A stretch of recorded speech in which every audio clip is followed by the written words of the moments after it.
है, इसका share market पर क्या असर पड़ा है, ये भी हम लगातार इसको लेकर के विश्लेषण कर रहे हैं। लेकिन अलग अलग जगहों से हमारे संवाददाता भी हमारे साथ जुड़ चुके हैं। हमारे साथ कोटा से शाकिर जुड़ गए हैं, विश्वास हमारे साथ हैं, विपिन हमारे साथ जुड़ गए हैं और साथ ही शशि लगातार हमारे साथ बने हुए हैं।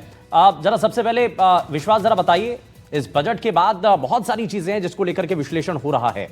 अब अलग अलग वर्ग ये जानना चाहते हैं कि भाई इस बजट के अंदर जो है क्या लोगों को मिला, लेकिन लोगों की इस पर प्रतिक्रिया क्या है, लोग इस बजट को किस तरीके से देख रहे हैं।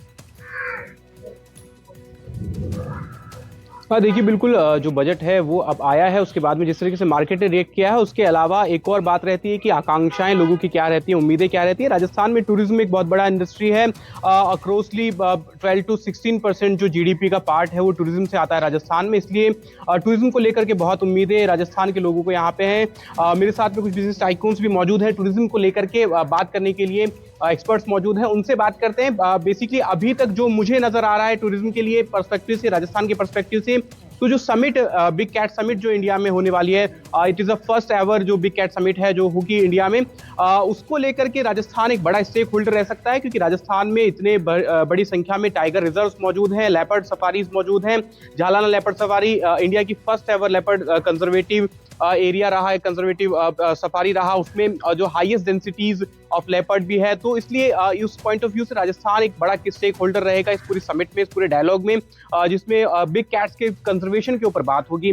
वहीं उसके अलावा अन्य जो चीजें देखी जाएं तो जहां तक हम देख पा रहे हैं, अगर तो टूरिज्म को लेकर के जो इकोलॉजिकल और जो नेचुरल सस्टेनेबल टूरिज्म है उसको बढ़ावा देने के लिए बहुत ही फोकस किया गया है पूरे बजट में। राजस्थान इसको कैसे देखता है, एक बार बात करते हैं। सर, बहुत स्वागत है आपका। कैसे आप देखते हैं राजस्थान के पॉइंट ऑफ व्यू से बजट को, और खासकर टूरिज्म के लिए? मैं राजेश सिंह पचार, FSTR सीनियर वाइस प्रेसिडेंट हूँ। बजट जो आया है बड़ा सराहनीय है, क्योंकि इसने स्पेशली इकोलॉजिकल को टारगेट किया है और समिट को भी टारगेट किया है। और राजस्थान के लिए डेफिनेटली वो एक बड़ा कदम होगा, क्योंकि राजस्थान इकोलॉजी टूरिज्म के हिसाब से राजस्थान इकलौता बड़ा सबसे बड़ा प्रांत है जहाँ हम इकोलॉजिकली हम हर जगह से सक्षम है। तो इकोलॉजिकल टूरिज्म अगर बढ़ता है, फिर इस कारण से डेफिनेटली इसका टूरिज्म बढ़ेगा, तो हमको डेफिनेटली इसका फायदा होगा। लेकिन थोड़ी सी निराशा इसलिए हुई कि हमारे हेरिटेज टूरिज्म को और रूरल टूरिज्म को कहीं इसमें फोकस नहीं किया गया है।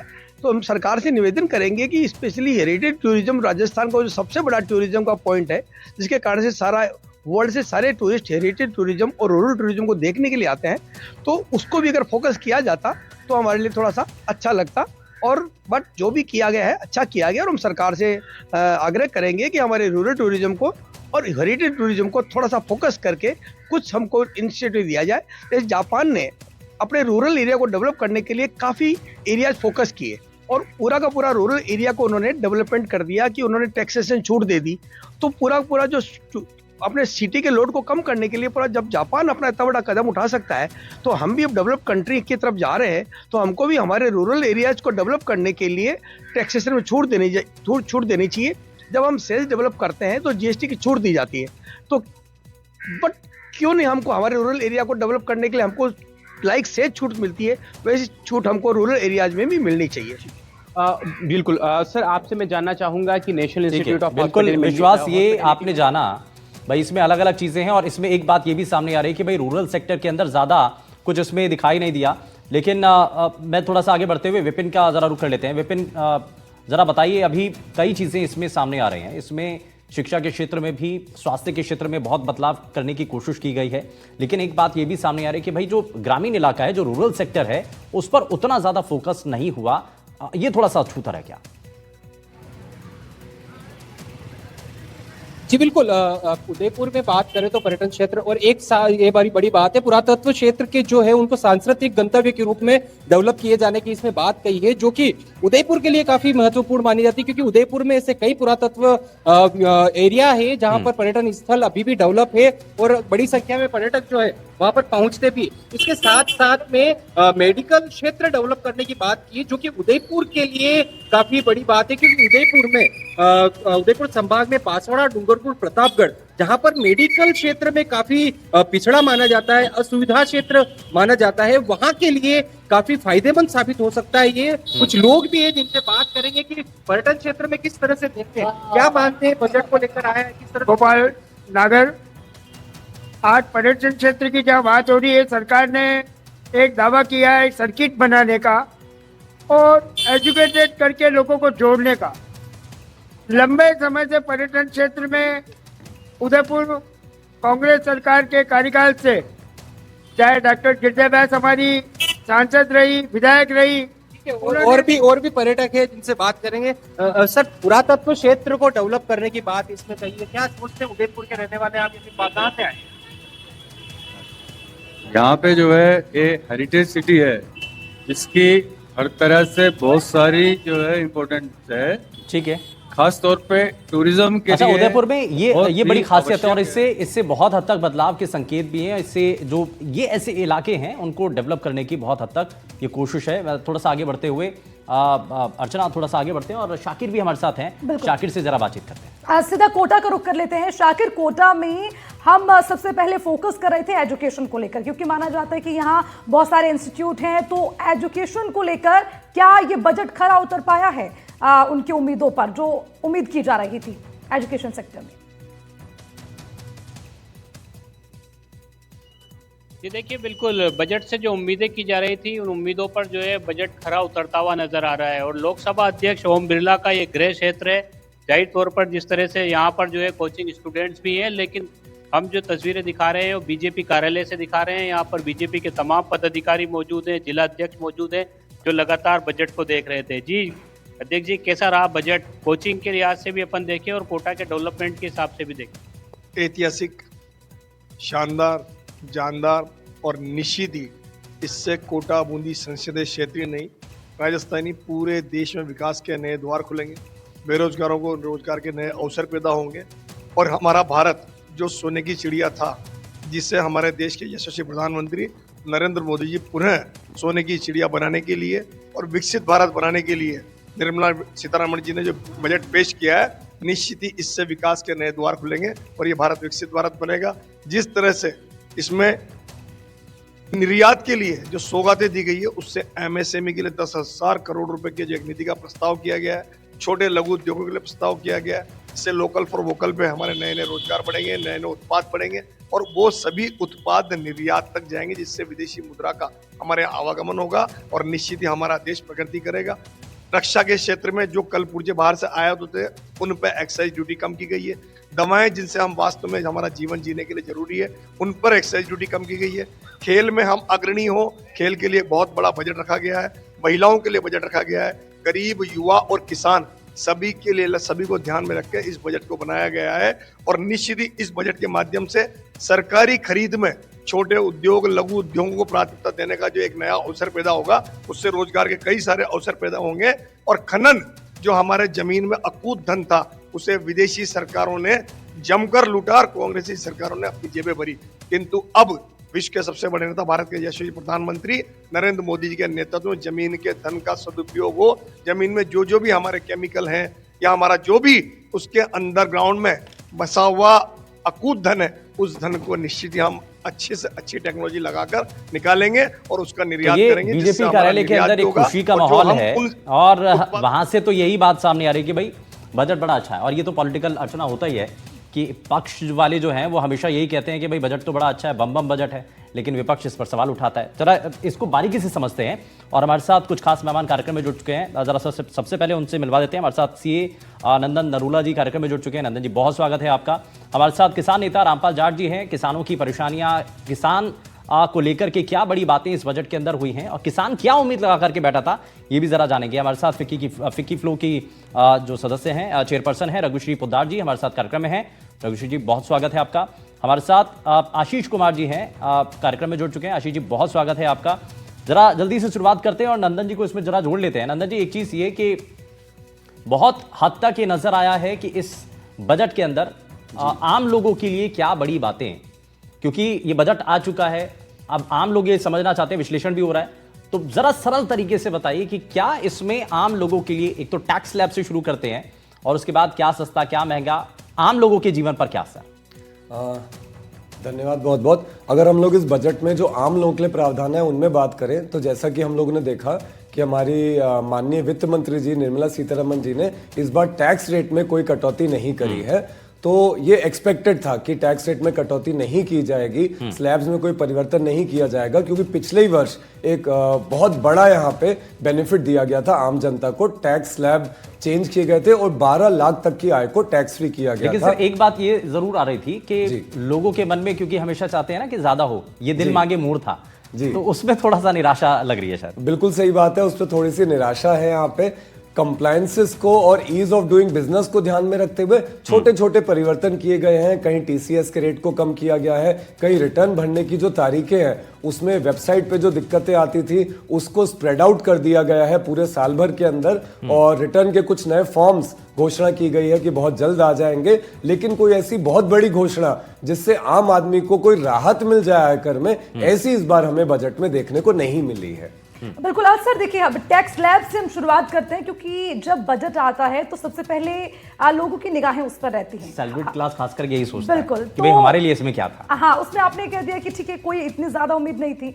लेकिन हम वही कहते हैं जैसे शुभेंदु जी ने कहा कि थोड़ा है और थोड़े की जरूरत है। लेकिन उसके बाद जो सबसे मेन चीज है वो मिडिल क्लास के लिए, कि उनकी जो जेब पर बोझ है वो हल्का हो जाए। तो हम सस्ते महंगे का जिक्र कर रखे थे कि उससे कैसे बेनिफिट मिलेगा।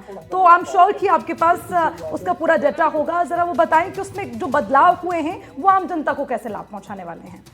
देखिए, लगभग 17 आइटम ऐसे हैं जिन पे कस्टम ड्यूटी कम की गई है, तो मुझे उम्मीद है कि वो आइटम जब यहाँ पे आएंगे और उनसे जो प्रोडक्ट्स बनेंगे तो उसके दामों में कटौती की जाएगी। आम जनता की थोड़ी यहाँ पे उम्मीद थी, क्योंकि दुनिया भर में क्रूड ऑयल के दाम जो है वो कम हो गए, लगभग $64 प्रति बैरल के आसपास क्रूड ऑयल चल रहा है। तो कुछ लोगों को ऐसा लग रहा था कि शायद क्रूड में कुछ राहत मिले, जिससे लोगों का आवागमन का, पेट्रोल डीजल का जो खर्चा कम हो, लेकिन हमें वहां पे भी कोई ऐसी राहत जो है देखने को नहीं मिल पाई है। तो मुझे ऐसा लगता है कि आम जनता के पास सिवाय इस उम्मीद के कि जो इन्वेस्टमेंट की बड़ी बड़ी घोषणाएं की गई हैं, जो छोटे व्यापारी हैं उनके लिए 10,000 करोड़ रुपए का एक स्पेशल एमएसएमई फंड की घोषणा की गई है, और ईज ऑफ डूइंग बिजनेस को बढ़ाने के लिए जो कॉर्पोरेट मित्र टीयर 2 और टीयर 3 सिटीज जो हैं, जहां पे सबसे ज्यादा स्टार्टअप की ग्रोथ हो रही है, जहां पे सबसे ज्यादा छोटे उद्योगों का विकास हो रहा है, उसके लिए कॉर्पोरेट मित्र नाम की सुविधा लाए हैं। अब देखना ही होगा कि जमीनी स्तर पे ये सुविधाएं व्यापारियों को कितना फायदा पहुंचाती है व्यापारियों को। और जरा इसी को बारीकी से और समझते हैं।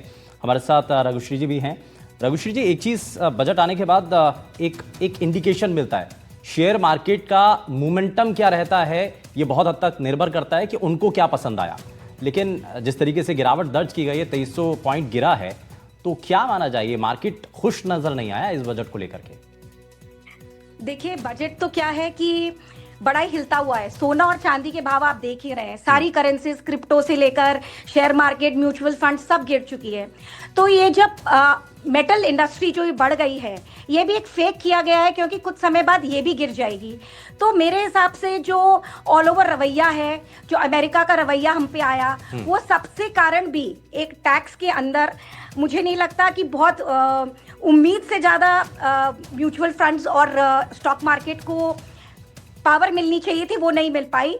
पर देखिए, क्या पता एक महीने के अंदर कुछ चेंजेस आए, जब सिल्वर और गोल्ड को लेकर कुछ चेंजेस आएंगे। तो देखिए, it is a very balanced budget, but in future we think that stock market will again climb up. जैसे ही मार्च एंड आएगा, आप देखिए चेंजेस आएंगे। ठीक है, बिल्कुल। आशीष जी, आपके पास अब आएंगे, क्योंकि देखिए चर्चा इस बात को लेकर जरूर है कि जो बजट था, कई उम्मीदें थी। अब जैसे कि शुभेंदु जी ने इस बात का जिक्र किया, लेकिन कुछ तो अधूरा रह गया। लेकिन कुछ जानकार ये भी कह रहे हैं आशीष जी कि ये जो इस बार का बजट है, ये लॉन्ग टर्म स्ट्रेटेजी के लिहाज से बनाया गया, यानी कि आने वाले समय में कैसे बेनिफिशियल हो सकता है, उस लिहाज से ये रोड मैप रेडी किया गया था बजट का। आप इत्तेफाक रखते हैं इस बात से?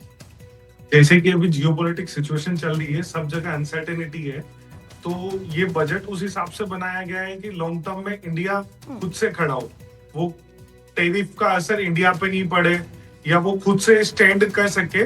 और लॉन्ग टर्म के लिए बजट है। आम आदमी को इस बार ज्यादा सब्सिडाइज स्कीम्स नहीं दी गई है, और टैक्सेशन में ऑलरेडी पिछले साल बहुत अच्छा आम आदमी को मिल ही गया था।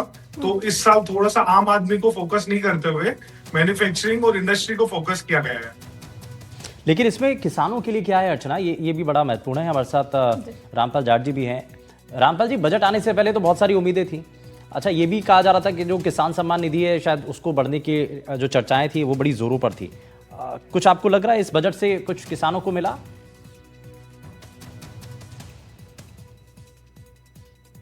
परिस्थितियों में आया है, वो परिस्थिति है ट्रंप टैरिफ, अमेरिका की साम्राज्यवादी नीतियों का आक्रमण, उसके कारण अस्थिरता, उथल पुथल। ऐसे समय में इस बजट का एक दृष्टिकोण अलग होना चाहिए, उस बजट में नहीं। और सबसे बड़ी उत्तर था कृषि और किसान केंद्रित बजट होता। इसका सबसे बड़ी उत्तर था ग्रामोद्योग से परिपूर्ण स्वायत्त गांव की रचना हो। नहीं, इसलिए कृषि, किसान, ग्रामोद्योग ये सब तो अनदेखे किए गए, जिनके कारण से हम दुनिया को एक अलग रास्ता दे सकते हैं। हम दुनिया में ट्रंप टैरिफ की दादागिरी कर रहे हैं तो दर्पण दिखा सकते हैं, वो बजट में दृष्टिकोण नहीं है। और दूसरी मैं बात ये कहना चाहूंगा, अभी एक रिपोर्ट आई है विश्व असमानता प्रतिवेदन 2026, उसमें विषमता की खाई चौड़ी हो रही, उसको कम करने के लिए इस बजट में कोई दृष्टि नहीं है। और चौथा मैं कहना चाहूंगा, इस बजट के कारण से जो अधिकतम उपभोक्ता है उनकी जेब में पैसा जाता तो मांग आपूर्ति का गतिमान होता। और साथ में वेतन आयोग के समय भारत सरकार ने यही कहा था कि कर्मचारी को जेब में पैसा जाएगा, अर्थचक्र गतिमान होगा, मांग आपूर्ति का चक्र गतिमान होगा। आप देखो वो तो 5% है जनसंख्या का, और जो जनसंख्या का 75% है उनकी जेब में पैसा आने की कोई व्यवस्था नहीं है। और उनकी जेब में भी पैसा लड़ा था तो जो सरकार हमेशा घोषणा करती है कि किसानों को उनके उत्पादों को लाभकारी मूल्य दिलाए जाएंगे। यदि लाभकारी मूल्य दिलाते तो किसानों की जेब में पैसा आता, तो पैसा आता तो 75% जेब में पैसा आता। और लेकिन सरकार जो है ना खेती किसानी में स्ट्रैटेजी को बदल भी रही है भाई, नए नए क्रॉप्स ला करके, जिससे हर क्षेत्र के लिए अपना एक जैसे कहा गया ओडीओपी, मतलब वन डिस्ट्रिक्ट वन प्रोडक्ट जो है उसको लाया गया। किसानी खेती के अंदर भी बदलाव करने के लिए कोशिश की गई है, लेकिन ये स्ट्रैटेजी कितना कामयाब है? किसान तो हालांकि नाखुश हैं, लेकिन इसमें मैं नंदन जी को वापस से जोड़ रहा हूँ। नंदन जी, एक चीज़ ये कि वापस से जरा शेयर मार्केट को और जो सोना चांदी के दामों में जो बदलाव आया है जी, क्या इसको चाइना, ट्रंप, ये इसके इम्पैक्ट के तौर पर देखें, जो पहले बढ़ा भी और जो गिरावट भी हो रही है, या इसको आज शेयर मार्केट जो हमारे थोड़ा सा नाराज दिखाई दी है बजट आने के बाद, इसको सीधे सीधे उसी तौर पर देखें? देखिए, शेयर मार्केट जो है, सेंसेक्स और निफ्टी, ये हमारी जीडीपी, हमारी इकोनॉमी के इंडिकेटर है। हमने ऐतिहासिक रूप से देखा है कि जब जब देश में इकोनॉमिक ग्रोथ आई है, उसका सीधा इंडिकेटर और सीधा असर शेयर बाजार पे पड़ा है। ठीक है। लेकिन आज बाजार गिरने के कुछ मुख्य कारण जो मुझे लगते हैं हो सकते हैं, सबसे पहला, सरकार ने फ्यूचर्स एंड ऑप्शंस पे एसटीटी की दर बढ़ा दी है, जिससे बाजार को मुझे लगता है कि एक थोड़ा सा नेगेटिव सिग्नल गया है। दूसरी बात ये एक्सपेक्ट किया जा रहा था कि लॉन्ग टर्म कैपिटल गेन के ऊपर जो टैक्स इंट्रोड्यूस किया गया था 12.5%, वो शायद सरकार वापस ले, ताकि डोमेस्टिक इन्वेस्टर जो बाजार में सबसे ज्यादा पैसा लगा रहे हैं, क्योंकि एफआईआई पैसा निकाल रहे हैं लगातार पिछले कुछ महीनों से, उसको यहाँ पे बढ़ावा मिले। लेकिन ऐसा भी हमें कुछ देखने को नहीं मिला। ट्रंप की धमकियां चल रही थी खुलेआम कि भाई आप कंपनी यहाँ से निकाल लीजिए। हालांकि वो तो मोदी एक मैजिक था, या कह लीजिए कि जो रिलेशन बिल्ड किए हैं उसका एक प्रभाव रहा कि थोड़ा उतना तेजी के साथ नहीं गया वो। बिल्कुल सही बात। तो डोमेस्टिक इन्वेस्टर के लिए शेयर मार्केट में जाने के लिए और उसमें पैसा कमाने का जो इंसेंटिव है, वो कुछ भी इस बजट में नहीं देखने को मिला। इस वजह से आप यहाँ पे देख रहे हैं कि शॉर्ट टर्म में यहाँ पे बाजारों में गिरावट आ रही है। और आपने अगर देखा हो पिछले कुछ दिनों से सोने चांदी में 20% से ज्यादा की गिरावट आ रही है। लोअर सर्किट यहाँ पे टच किए जा रहे हैं। अच्छा, कुछ इंडिकेशन, आपका अनुमान क्या कहता है ये सोना चांदी में जो गिरावट है? क्योंकि बहुत सारे लोग अभी भी रुके हुए हैं। कुछ लोग ये इस उम्मीद में थे कि शायद थोड़ा सा कम होगा, लेकिन बढ़ता चला गया, तो वो सोच रहे थे कि भाई ये तो मौका हाथ से निकल गया। लेकिन अभी जब गिरावट हो रही है, क्या अनुमान है? कुछ और गिरावट होगी इसमें? कहां तक आने की संभावना? आम निवेशक जो है वो हमेशा बाजार में गलत समय पे जुड़ जाता है। उसको तेजी के समय खरीदना अच्छा लगता है, क्योंकि सब लोग खरीद रहे होते हैं, और मंदी के समय वो घबरा के बेचना चालू कर देता है। तो ऐसे ही कुछ अभी पैनिक की स्थिति यहाँ पे बढ़ी हुई है किसी को उम्मीद नहीं थी कि सोना और चांदी इतना ज्यादा इतने कम समय में बढ़ जाएगा, और अब अचानक से गिरावट आ रही है तो भारतीय निवेशक जो है वो भी सोना और चांदी बेच रहा है क्योंकि वो घबरा गया है। उसको दिख रहा है कहीं कोई नया युद्ध तो नहीं चालू हो जाएगा। अमूमन हमने देखा है जब बड़े युद्ध होते हैं, अस्थिरता आती है तो सोना चांदी बढ़ता है, लेकिन क्योंकि ये अस्थिरता भी स्थिर नहीं है, रोज नई नई अस्थिरताएं आ रही हैं, इसलिए हम यहाँ पे देख रहे हैं कि स्पेकुलेशन बहुत ज्यादा बढ़ गया मेटल में, गोल्ड और सिल्वर दोनों में। ठीक है, इसमें आशीष जी को भी एक बार जरा जोड़ लेते हैं अर्चना, है ना। इसमें एक चीज ये भी जान लेते हैं कि जो युद्ध वाली परिस्थितियां, जो ट्रंप इंप्रेशन है वो पूरे वर्ल्ड ऑर्डर में दिखाई दे रहा है, और इसलिए माना जा रहा है कि सोना चांदी के भाव तेजी के साथ बढ़े, क्योंकि उससे मार्केट डाउन होती है तो एक ये प्रभाव होता है कि भाई सोना चांदी बढ़ेगा। तो ये ऐसी संभावना कि अभी भी मार्केट के ऊपर क्या असर रहेगा, क्या आशीष जी इसी तरीके से मार्केट जो है इसी स्तर पर रहेगी या आगे, क्योंकि हमेशा मार्केट का तो फंडा ये है कि ऊपर की तरफ जाती है, लेकिन फिलहाल की जो परिस्थितियां हैं उसमें तो बड़ा इम्बैलेंस दिख रहा है। जैसे आपने देखा है चांदी 1,20,000 एक ही दिन में डाउन हो गई, हाईएस्ट जाके वापस 1,20,000 डाउन हुई है। ये जैसे ट्रंप ने फेड चेयरमैन को चेंज किया उसकी वजह से हुआ था। तो लॉन्ग टर्म में तो चांदी बढ़ नहीं है, बट अभी शॉर्ट टर्म के अंदर मार्केट सेंटिमेंट और थोड़ा सा डाउन होगा, तो चांदी और सोना हल्का सा डाउन जाने की उम्मीद है, बट लॉन्ग टर्म में ये वापस 4 लाख को टच कर जाएगा। लेकिन आशीष जी सवाल यहाँ पर ये है कि जो अप एंड डाउन आ रहे हैं, देखिए अभी जो हलचल चल रही है, अगर शेयर बाजार की बात करें तो मार्केट में हाहाकार है अभी जो स्थिति बनी उसके बाद, और सोना चांदी को लेकर भी हम जिक्र करें, लेकिन लोग तो इसको बड़ा मोटे तौर पर देखते हैं कि महंगा हो गया, महंगाई बढ़ गई, लेकिन सर इसकी बारीकियों को समझना जरूरी है, क्योंकि ये जो हम बजट की भी अगर बात कर रखे हैं इसमें, तो बजट का जो नंबर ऑफ गेम है इसको भी तो समझने की जरूरत है ना, ये आम जनता को कैसे समझ में आएगा? इसके लिए मैं आपको बताता हूँ, ट्रम्प ने अभी फेड चेयरमैन चेंज किया था, तो पहले जो चेयरमैन थे वो रेट कट के फेवर में थे, और जो नए चेयरमैन का अनाउंसमेंट हुआ है उन्होंने बताया रेट कट की उम्मीदें कम रहेगी, जिससे कि वहां पर महंगाई थोड़ी सी कम होगी, और उसको देखते हुए मार्केट सेंटिमेंट डाउन गया है। तो उसी के चक्कर में डॉलर थोड़ा सा मजबूत हुआ है और सिल्वर का प्राइस डाउन गया है। ठीक है शुभेंद्र जी, अब इसको मतलब मेक इट इजी कि जैसे हर सेक्टर की हम बात करते हैं, तो हर सेक्टर के लिए अगर हम बाय सेक्टर बात करें, जैसे कि हेल्थ सेक्टर, एजुकेशन, इंफ्रा, इन तमाम चीजों का हमने जिक्र किया एमएसएमई में भी, तो क्या हेल्थ सेक्टर से हम शुरुआत अब राजस्थान, बिल्कुल राजस्थान के लिहाज से भी इसको जरा समझ लेते हैं। राजस्थान के लोग भी जानना चाहते हैं कि भाई राजस्थान के लिए क्या इसमें हुआ। इसमें दो बड़ी बातें, रघुश्री जी को मैं इसमें जोड़ रहा हूँ। रघुश्री जी, इसमें दो चीजें, एक तो भाई सोलर पावर, क्योंकि इसको राजस्थान के अंदर बहुत बड़े स्तर पर इसको तैयार किया जा रहा है, और इसमें इस तरीके से इसको देखें, या दूसरा पर्यटन सेक्टर, टूरिज्म सेक्टर जो राजस्थान के लिए बहुत महत्वपूर्ण है, इन दोनों सेक्टर पर बात करेंगे। रघुश्री जी, आपको इसमें क्या नजर आता है, क्या इसको? देखिए, पर्यटन तो Rajasthan, India, Jaipur is a Paris of this India. तो हमारे यहाँ जो इनकम है आज, maximum GDP of Rajasthan comes from the tourism, क्योंकि टूरिज्म, वेडिंग टूरिज्म अलग हो गया, फॉरेन टूरिज्म अलग हो गया, और अब हम चाह रहे हैं कि जो टूरिज्म राजस्थान के ऊपर तरह तरह के फेस्टिवल्स आ रहे हैं, तरह तरह की interviews of different hotel groups आ रहे हैं, सारी जो अमेरिका की चेन्स आके यहाँ पे अपने अपने स्तर पे होटल खोल रही हैं, तो राजस्थान के अंदर टूरिज्म के अंदर और अगर सेंटर से भी समावेश आए और इसको कैपिटल, स्टेट कैपिटल बनाया जाए ऑफ टूरिज्म, और इसको प्रमोट करा जाए, तो ये आप कहीं ना कहीं हमारी पूरे देश की जीडीपी में आगे बढ़ेगा। तो हम चाहते हैं कि फाइनेंस मिनिस्टर इसको मेन इंडस्ट्री राजस्थान की घोषित करें, और इससे बहुत आगे बढ़ेंगे। आपने कुछ ही सालों में बहुत प्रगति देखी होगी राजस्थान के अंदर in the sector of tourism and wedding sector का, सारी बिग फैट वेडिंग स्कोप है, अभी भी बहुत स्कोप है और बहुत कुछ करना इसमें बाकी है। इसमें स्टेट गवर्नमेंट के इनिशिएटिव भी क्या होते हैं, इस पर भी नजर है। सभी खास मेहमान लगातार हमारे साथ बने हुए हैं। हर्षा जी हमारे साथ जुड़ गए हैं। हर्षा जी, इस वक्त